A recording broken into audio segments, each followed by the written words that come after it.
ధైర్యంగానే ఉన్నావు.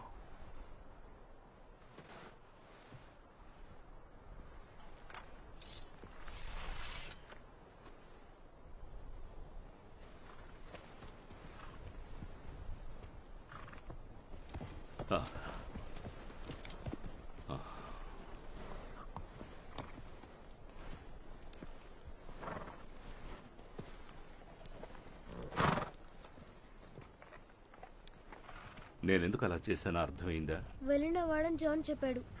అతన్ని నేనెందుకు చంపానో నీకు అర్థమై ఉంటుంది. అదే మన సాంప్రదాయం. ఇక్కడ తీర్పు ఎవరిస్తారో వాళ్ళ చేతులతోనే చంపాలి.